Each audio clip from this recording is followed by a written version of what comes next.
Hello বন্ধুরা, স্বাগত ছায়া রহস্য চ্যানেলে। আজ রাতে বাইরে যদি বৃষ্টি পড়ে তাহলে আলো কমিয়ে হেডফোন কানে লাগিয়ে শোনো, কারণ এই গল্পটা শুরু হয় একটা ছোট্ট নির্জন স্টেশন থেকে, যেখানে বৃষ্টির রাতে একজন অচেনা যাত্রী তোমার সাথে অনেকক্ষণ কথা বলে, কিন্তু পরে জানতে পারো সে অনেক দিন আগেই মারা গেছে।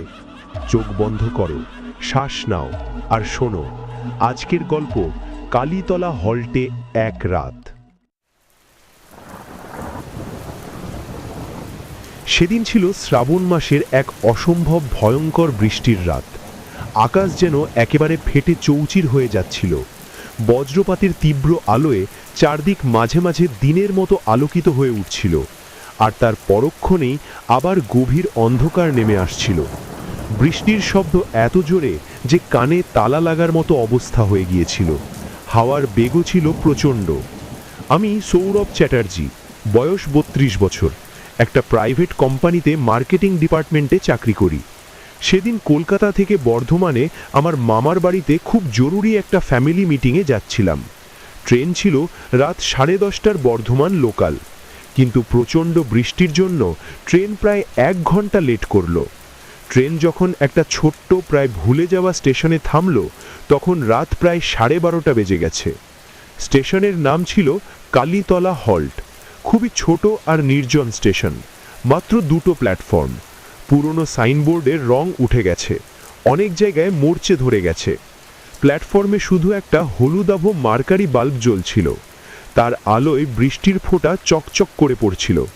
চারদিকে ঘন অন্ধকার, দূরে শুধু ধানক্ষেত আর কয়েকটা পুরনো আম গাছের ছায়া দেখা যাচ্ছিল। প্ল্যাটফর্ম প্রায় একেবারে ফাঁকা, শুধু দূরের একটা ভাঙা বেঞ্চের নিচে একটা কুকুর কুঁকড়ে বসেছিল, বৃষ্টির ছাট থেকে বাঁচার চেষ্টা করছিল। ট্রেন এখানে 15 মিনিট স্টপেজ ছিল। বাইরে এত প্রচণ্ড বৃষ্টি আর ঝড় যে কোথাও নামা সম্ভব ছিল না। আমি ট্রেন থেকে নেমে ছাউনির নিচে দাঁড়ালাম। জামাকাপড় ভিজে একাকার হয়ে যাচ্ছিল। মোবাইলে নেটওয়ার্ক খুব দুর্বল ছিল, মাত্র একটা বার।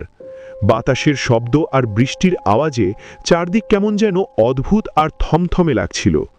হঠাৎ আমার খুব কাছ থেকে একটা শান্ত, ভারী কিন্তু বন্ধুত্বপূর্ণ গলা ভেসে এলো। ভাই, এই ট্রেনটা বর্ধমান যাবে তো? সময় মতো পৌঁছবে বলে মনে হয়।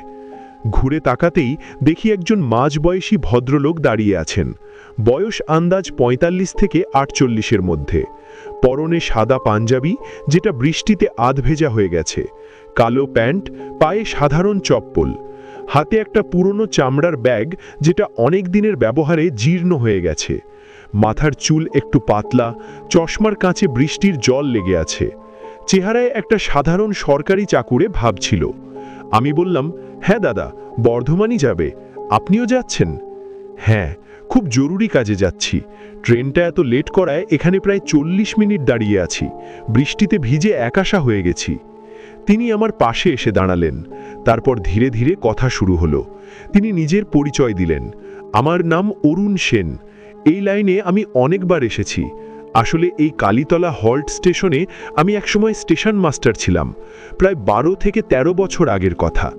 আমি অবাক হয়ে বললাম, সত্যি? তাহলে তো আপনি এই স্টেশনের সব কিছু খুব ভালো করে জানেন।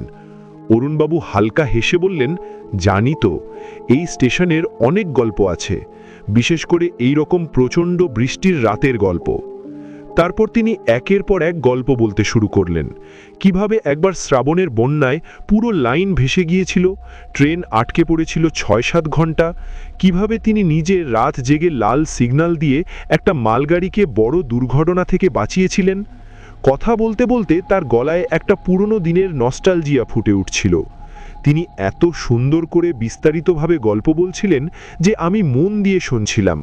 বৃষ্টির শব্দ, দূরের বজ্রপাত, ট্রেনের ইঞ্জিনের হালকা গুমগুম আওয়াজ, সব মিলিয়ে সময় কেটে যাচ্ছিল অজান্তেই। আমি জিজ্ঞেস করলাম, দাদা, এই স্টেশনে রাতে একা থাকতে ভয় করে না? অরুণবাবু একটু হেসে বললেন, ভয়? ভয় তো সবসময়ই থাকে, কিন্তু ডিউটি তো করতে হয়।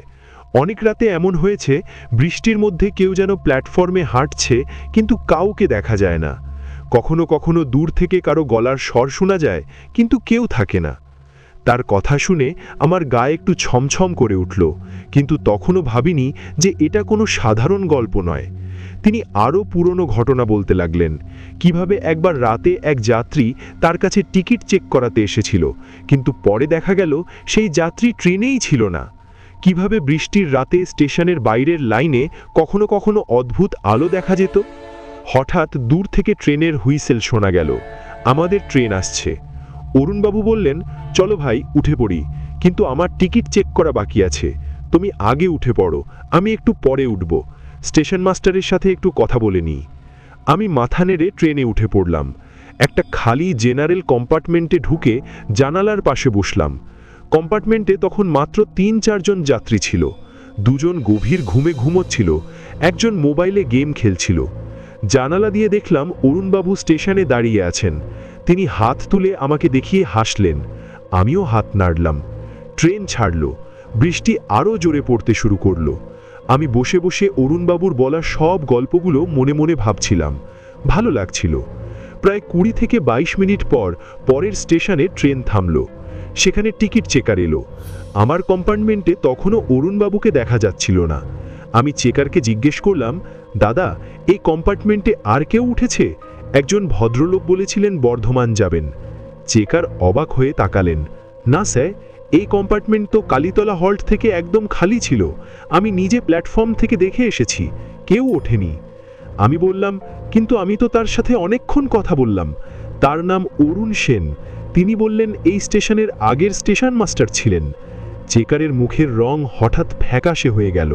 সে চারদিক দেখে নিয়ে গলা অনেক নামিয়ে বলল, স্যার, কালীতলা হল্টে তো এখন কোনো স্টেশন মাস্টার থাকে না, ওটা অনেক দিন হলো শুধু হল্ট হয়ে আছে, কোনো স্টাফ থাকে না রাতে। আর অরুণ সেন, তিনি তো ১২ বছর আগে। সে একটু থেমে গেল, তারপর খুব আস্তে আস্তে বলল, ১২ বছর আগে এক প্রচণ্ড বৃষ্টির রাতে অরুণ সেন এই স্টেশনে ডিউটিতে ছিলেন। রাতে একটা মালগাড়ি আসছিল, সিগন্যাল ভুল হয়েছিল, তিনি বৃষ্টির মধ্যে লাইনে নেমে সিগন্যাল দিতে গিয়েছিলেন।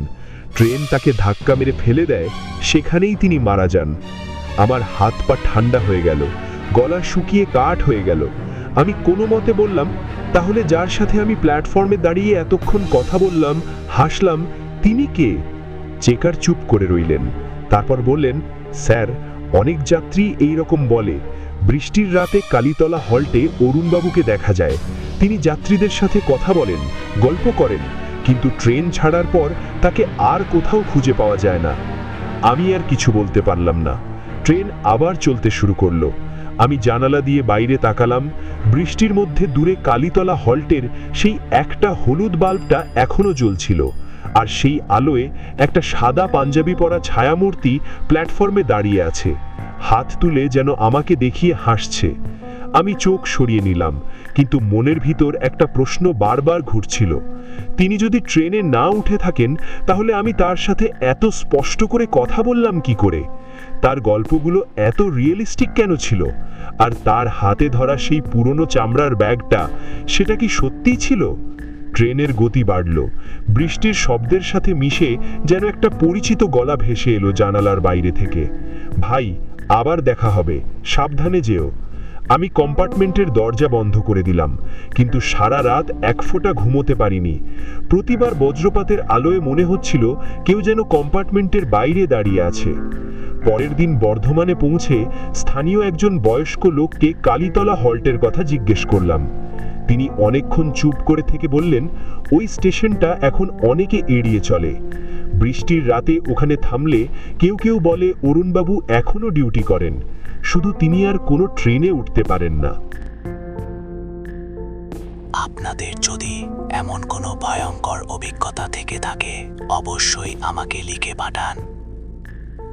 ভালো লাগলে ভিডিওটা লাইক করুন, বন্ধুদের সাথে শেয়ার করুন, আর এমনই কাজ ছমছমে গল্প শুনতে সাবস্ক্রাইব করুন আমাদের চ্যানেল ছায়া রহস্য, কারণ এখানে প্রতিটা গল্পের পেছনে লুকিয়ে থাকে এক অজানা অন্ধকার।